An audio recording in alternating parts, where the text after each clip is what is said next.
Kejar! Kejar!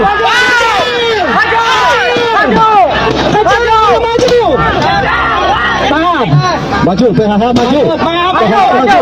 Maju. Kejar. Ini Prabowo uang haram nih sama mafia, polisi sama mafia.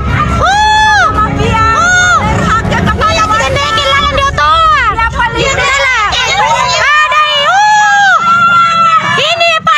Ini Pak Prabowo. Prabowo na istri lu sehat semua telur uang haram. Mau lu kasih makan istri uang haram. Sesano tuh jama mana pada sesata itu kerja baru uang haram di mobil makan. Ide astagfirullahaladzim. Tidak siapa ya? Sama jama. Punya ibu masih jadi ibu.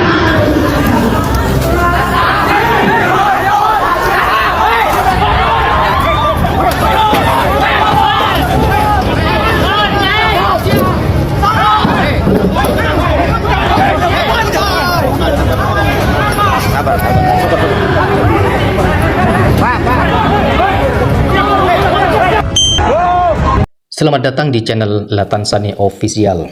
Demo mahasiswa dan rakyat soal pajak dan berbagai kebijakan. Apakah ini tanda Indonesia sedang tidak baik-baik saja?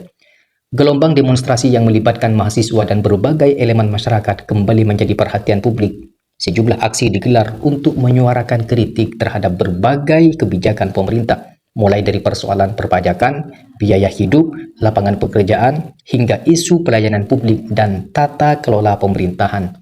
Bagi para peserta aksi, demonstrasi merupakan cara menyampaikan aspirasi dan meminta pemerintah mengevaluasi kebijakan yang dinilai memberatkan masyarakat. Mereka berpendapat bahwa pemerintah perlu lebih mendengar suara rakyat, terutama ketika kebijakan dianggap berdampak pada daya beli, aktivitas usaha maupun kesejahteraan masyarakat. Maka dari itu, kita tonton video berikut ini. TNI dan polisi dilibatkan dalam pengawasan rakyat supaya taat membayar pajak. Ini penjelasan dari DPR RI. Terkait dengan petugas pajak yang menggandeng Babinsa, jangan sampai nanti ada kesan menakut-nakuti ya. Jadi menakut-nakuti petugas wajib pajak ya, seakan-akan wajib pajak itu ditakut-takuti dan menimbulkan rasa ketakutan, dan yang paling penting jangan sampai nanti para wajib pajak itu merasa terteror. Nah ini penting sekali ya. Jadi sebelum melakukan ini penting sekali dari pajak ini untuk memikirkan dampak dengan menggandeng institusi yang memang bukan tugasnya ya, bukan ranahnya. Jadi sekali lagi ini penting sekali. Tugas TNI dan polisi bukan untuk melakukan penagihan atau pemungutan pajak. Mereka hanya mendampingi untuk mencari informasi di lapangan. Mungkin seperti melakukan razia gitu ya, lalu memberikan surat teguran kepada warga yang menunggak pajak. Jadi kata DPR tadi,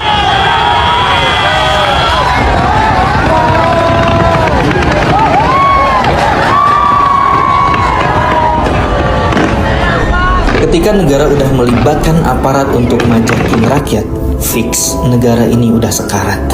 Pertanian, dapur, dan sekarang pajak. Luar biasa. Hampir semua sektor aparat dilibatkan. Jadi nggak berlebihan kalau kita sebut negara ini sekarang semakin menuju ke arah militeristik. Jadi manajer toko aja kemarin latihannya angkat senjata. Jadi soal pajak ini, jadi nanti Babinsa dan Babin Kamtibnas ada tugas baru, yaitu nyisir potensi-potensi pajak dari rakyat. Sampai ke tingkatan desa bakal dikejar tuh. Jadi cocok banget emang pepatah yang bilang di mana bumi dipijak, di situ rakyat kena pajak. Tapi yang menarik gini, gue nggak tahu konten keberapa gue kutip soal ini. Di antara tanda sebuah negara akan hancur adalah semakin besar dan beraneka ragamnya jenis pajak yang dipungut dari rakyatnya. Gue yakin kalian udah paham soal ini. Tapi luar biasa denialnya pemimpin di negara ini. Yang bilang Indonesia gelap, Indonesia suram, silahkan kalau mau cari negara lain.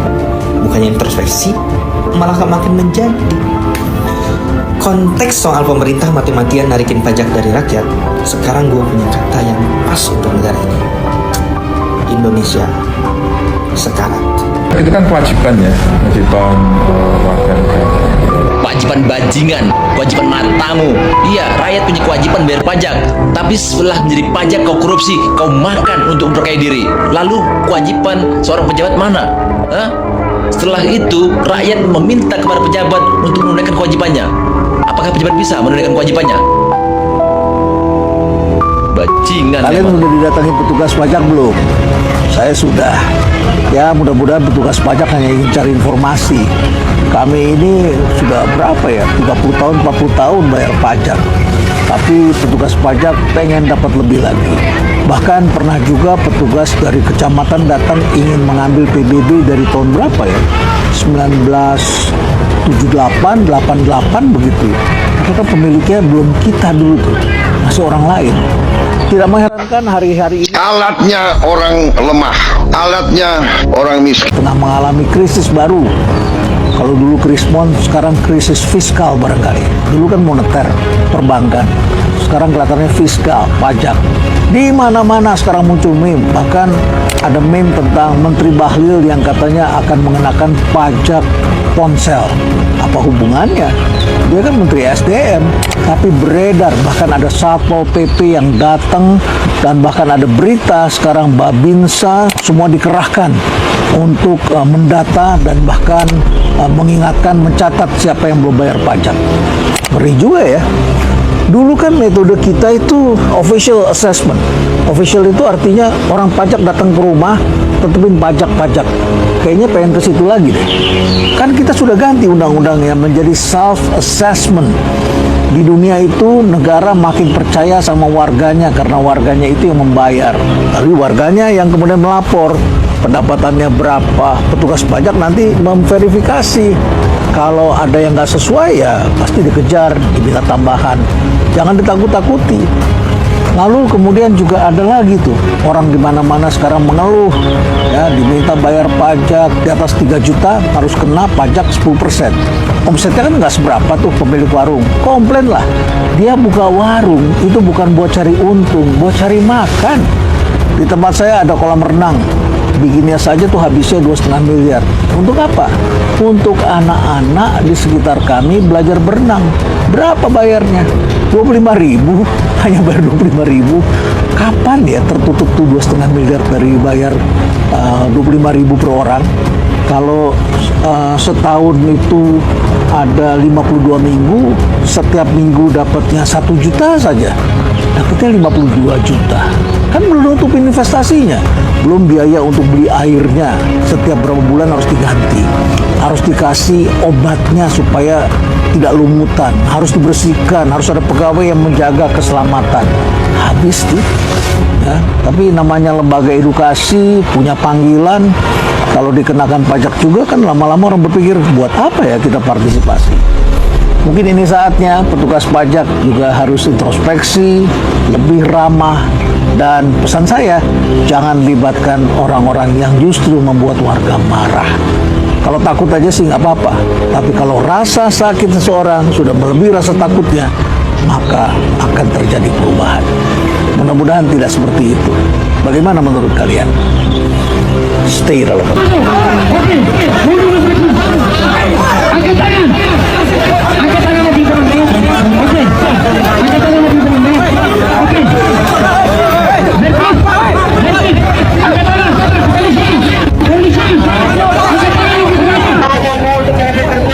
Transaksi berapa kertas dalam modal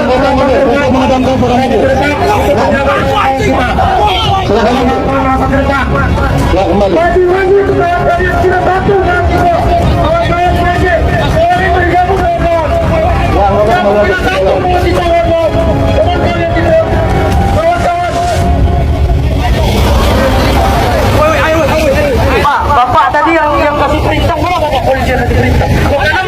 Untuk akselerasi kamu sudah lakukan pembakaran. Bro, gini, lu boleh merintah bro, tapi ingat anggotanya untuk tidak menyemprotkan ke muka kawan-kawan kami. Cuma bisa perintah. Pengen gua perintah, goblok kau. Begini.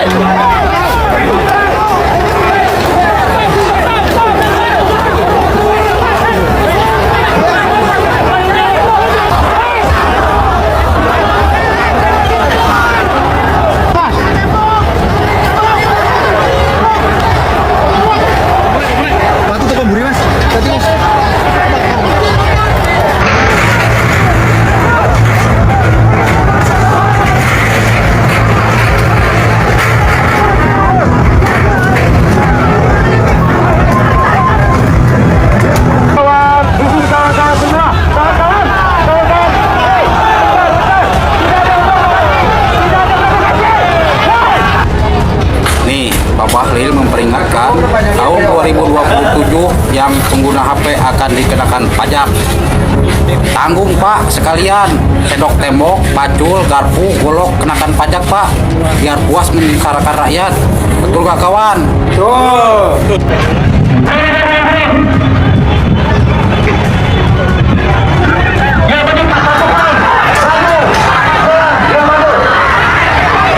Yang punya warung kaget, jualan lontong sama gorengan ini sehari belum dapat duit. Kemarin dimintain sama petugas 840.000.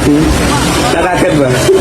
Langsung bayar di tempat teman-teman, ya katanya nek nggak mau bayar ini warungnya mau dibongkar. Jadi ya ibu yang punya warung ya takut, yes mau nggak mau kemarin tuh cari uang, luru tangan sesuai di 840.000 mono. Warung biasa loh, ya kali warung biasa kena pajak 850. Tahu sendiri kan penghasilnya warung-warung kecil kayak gitu berapa sih sehari? Terus rakyat kecil ini untuk nabung aja nggak bisa, untuk makan aja susah loh. Gak ada kata lain gitu ya selain pajak. Ini bukan pajak sih, tapi lebih ke malakin orang, dipaksa nih, dirampok. Di sisi lain, pemerintah menyatakan bahwa berbagai kebijakan, termasuk di bidang perpajakan, disusun untuk mendukung penerimaan negara dan membiayai pembangunan serta layanan publik. Pemerintah juga menegaskan bahwa kebijakan tersebut perlu dievaluasi secara berkala agar tetap tepat sasaran dan tidak memberatkan beban yang berlebihan terhadap rakyat. Nah, munculnya demonstrasi kemudian memunculkan perdebatan di ruang publik. Sebagian masyarakat menilai aksi-aksi tersebut mencerminkan adanya ketidakpuasan terhadap sejumlah kebijakan pemerintah. Menurut pandangan ini, banyaknya protes menjadi sinyal bahwa ada persoalan yang perlu segera mendapat perhatian. Namun, ada pula pandangan lain yang menilai bahwa demonstrasi merupakan bagian yang wajar dalam sistem demokrasi. Keberadaan aksi unjuk rasa tidak otomatis berarti suatu negara sedang berada dalam kondisi yang buruk, melainkan dapat menjadi mekanisme bagi masyarakat untuk menyampaikan kritik dan mendorong perbaikan kebijakan. Karena itu, kesimpulan bahwa Indonesia tidak baik-baik saja merupakan penilaian atau opini yang dapat diperdebatkan. Untuk menilai kondisi suatu negara secara menyeluruh, perlu mempertimbangkan berbagai indikator seperti pertumbuhan ekonomi, tingkat pengangguran, inflasi, kemiskinan, kualitas layanan publik, penegakan hukum, serta kondisi sosial dan politik. Yang jelas, aspirasi masyarakat yang disampaikan melalui demonstrasi menjadi masukan penting bagi pemerintah. Respon yang telah terbuka, dialog yang konstruktif, dan evaluasi kebijakan berdasarkan data dapat membantu mengurangi ketegangan serta meningkatkan kepercayaan publik. Pada akhirnya, dalam negara demokrasi, kritik, demonstrasi, dan perbedaan pendapat merupakan bagian dari kehidupan berbangsa. Tantangan bagi semua pihak adalah memastikan bahwa penyampaian aspirasi berlangsung secara damai dan bahwa setiap kebijakan dievaluasi berdasarkan bukti serta dampaknya terhadap masyarakat luas. Nah, belakangan ini berbagai aksi demonstrasi yang melibatkan mahasiswa, buruh, dan elemen masyarakat kembali menjadi sorotan. Beragam isu diangkat dalam aksi tersebut, mulai dari kebijakan perpajakan, kenaikan biaya hidup, lapangan pekerjaan, hingga tuntutan agar pemerintah mengevaluasi sejumlah kebijakan yang dinilai berdampak pada masyarakat. Di media sosial, muncul banyak komentar yang menyatakan bahwa Indonesia sedang menghadapi berbagai persoalan serius. Sebagian masyarakat berpendapat kondisi saat ini belum sesuai dengan harapan mereka. Mereka menyoroti tekanan ekonomi, tingginya harga sejumlah kebutuhan, serta berbagai kebijakan yang dianggap perlu dievaluasi. Pada akhirnya, apakah Indonesia sedang dalam kondisi yang baik-baik saja atau menghadapi tantangan besar merupakan penilaian yang dapat berbeda di antara masyarakat. Yang jelas, aspirasi publik, evaluasi kebijakan, dan dialog yang terbuka merupakan bagian penting dalam upaya memperbaiki tata kelola pemerintahan dan menjawab berbagai persoalan yang dihadapi masyarakat.